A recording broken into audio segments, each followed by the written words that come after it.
We have multiple Winnipeg Jets updates to go over today as we have new details surrounding Dylan Sandberg. His return is nearing. We're going to break that down as well as discuss some big updates ahead of tonight's game. Stay tuned for all that in this episode. But before we get into it, quick reminder to hit that subscribe button. If you're part of the percentage who aren't subscribed to the channel, make sure to smash that subscribe button. We're on the road to 10K over at Hattrick and, of course, 1,000 over here at Winnipeg Jets.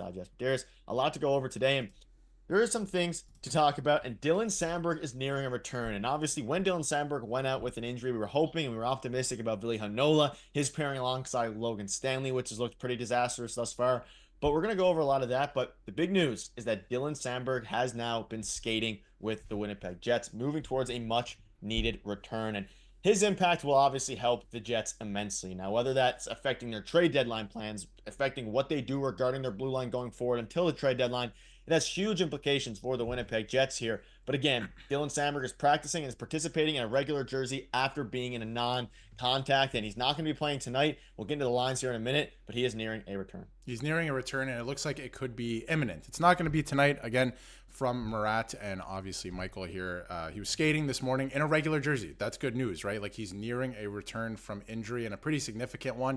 And I've been saying it all season. This is the glue guy. Him coming back and how well he plays and how well the defense core plays when he does ultimately return, and he's nearing a return, will determine what they're going to do at the trade deadline and who they're going to acquire at the deadline. I still think they're probably going to go out and get one defenseman, but who that is will really depend on how the defense core plays down the stretch here. So he was taking line rushes with scratches, so it looks like he's not going to play tonight, and that was pretty much confirmed by Scott Arniel as well. But we have some interesting line combinations to get to because there's some other injuries as well. So tonight could turn into a very interesting game and down the stretch here, because he's going to come back and they're going to have to figure out, who's going to play in that bottom pairing or who's going to play with him. Obviously, I would put him back with Neil Pionk. They had some chemistry going before he got hurt, but I think it's very interesting how this defense core is going to shape up, and we'll get to that later in the video as well. Yeah, we obviously know they're looking at multiple trade, plans, whether that's a center, whether that's wingers, whether that's defensemen. They're investigating it all, and I think their biggest need at this point, there's a bunch of different needs for them. And as you look at the line rushes today. So this is for the game tonight. Connor Scheifele, Velarde, Perfetti, Nemestikov, Ehlers, Niederreiter, Larry, Afalo, Morgan Barron, Gustafsson, Capari, and of course the D-core, Morrissey, DeMello, Stanley, Pion, Canola, and Coughlin. And obviously, it becomes very interesting now because and then we'll dive into this in a second here, we've been talking about Ville Heinola, Logan Stanley, how that pairing, when Dylan Sandberg comes in, they're going to have a decision to make surrounding both Logan Stanley, Ville Heinola, who comes out, Coughlin, of course, as well, and Toninato, Sandberg, all these different guys. And let's not forget, Hayden Fleury is also down with an injury right now. So when he comes back, things are going to get very interesting. They'll probably run with the initial blue line that they had to start the season when they went 15-0. But Darius, the Jets are going to have some huge decisions to make here, going forward as they get the return of both Hayden Fleury and, of course, Dylan Sandberg. And another thing that's going on right now is Colin Miller is out of the lineup as well. He's suffered an injury as well. So he is going to be out for some time. Obviously, Scott Arniel had something to say about that. So, at morning skate this morning. So he's going to be out some time as well. So obviously the lines look a little wonky today at morning skate, and it could stay like this until Sandberg returns, because it looks like Hayden Fleury, there's no real update revolving around him.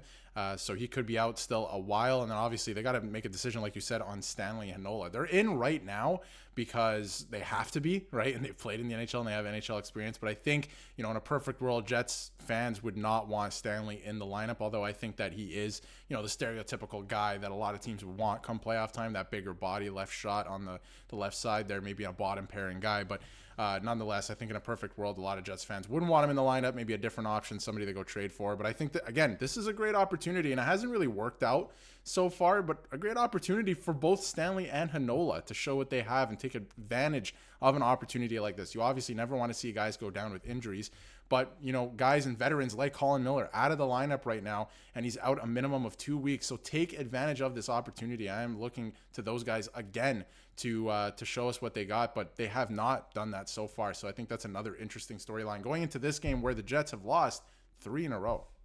Yeah, they desperately need a win. And when Dylan Sandberg returns, Hayden Fleury isn't having a great season. You had to assume he's in a factor. When he returns, Colin Miller, you can see here, suffered a fractured larynx. I'm probably pronouncing that wrong. Let me know down below. But a dangerous situation. He's doing better now. He's out 2 weeks. So there is time for Dylan Sandberg, for Heinola and Logan Stanley to, really show. This is their last chance to show, especially when it comes to Ville Heinola, and continue to play. Hopefully, this is the most he's played in a very long time. So with the fractured larynx, with all these injuries that are going down, this is the chance. And let's keep in mind the Winnipeg Jets have been struggling mightily. They've lost 3 straight games. They're obviously rotating between a ton of injuries here, and that's been the biggest hindrance for them considering or compared to their 15-0 start. You can see this here. The Jets were fighting the puck on Saturday night in more ways than one. The end result was a brutal loss to Detroit that left him at the season's midway mark, riding a 3-game winless streak. And I think they're going to bounce back tonight, but it's interesting. You see this from Murat here regarding the top 6. He says Morrissey, DeMello, Sandberg, Pionk, Fleury, Miller as Winnipeg's best top 6. Still nice to see Logan Stanley trying to make an impact. Ville Heinola looked chaotic early,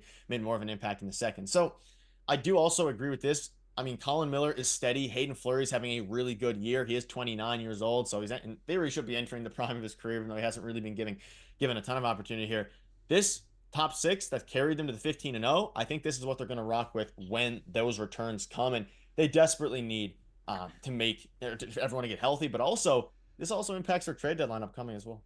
It does. And again, this is a perfect world, right? Like if everyone's healthy, which we haven't seen so far this year, right? But if everyone comes back and they're all healthy, this, I do believe, and I agree with Murat, that this is the definitive top 6. This is the defense core that has to go into the playoffs. You have a lot of guys here who have experience. Sandberg and Pionk were great earlier in the season. You're not touching Morrissey and DeMello. It's more about fiddling around with the last pairing there, and I think Fleury and Miller offer a lot of experience, and obviously they're bigger bodies. So I think that makes perfect sense. Heinola, hasn't shown enough this season to take over that spot yet. But again, great opportunity standing in front of him. Tonight, Logan Stanley, same idea, right? Like, we've seen it in the comments. Jets fans are not big fans of Logan Stanley. So I think that he's on the outside looking in right now. But again, this is a perfect world. I still think that they go out. If they can upgrade on Hayden Fleury, and no disrespect to him, I think that this makes this team that much better and really hard to play against. If you have 3 solid defense pairings with Connor Hellebuck, you know the scoring is going to take you somewhere. So that would be a recipe for success. So I think it's going to be very interesting. Who gets healthy and when?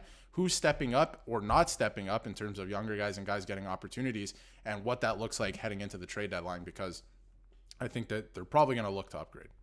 Yeah, and you look at you see some thoughts here from Mike McIntyre. I think it has been a big swing and a miss regarding swing and miss regarding Logan Stanley and Ville Heinola as of late, and where they each rank on the Jets depth chart. Once they're healthy, unless they show something over the next couple weeks, while Dylan Sandberg returns, Colin Miller returns, Hayden Fleury return, this is their last chance. You have 3 regulars in the blue line that are out, and Ville Heinola and Logan Stanley haven't taken advantage of the opportunity yet that they've been given. And I agree, if they make out and they make out well over the next few games and next month or two as the trade deadline approaches, they acquire a great blue line, guy, whether that's a second pairing, third pairing, someone to help bolster this. Doesn't really matter where you throw them in. This team can be very dangerous, and I still wouldn't rule them out of acquiring, whether it's a center, whether it's a winger, something else as well, because they seem to be going all in. But that'll wrap it up. Let us know down below what your thoughts are on this, and do you want to see Logan Stanley continue to get playing time? Let us know. Thank you guys for watching.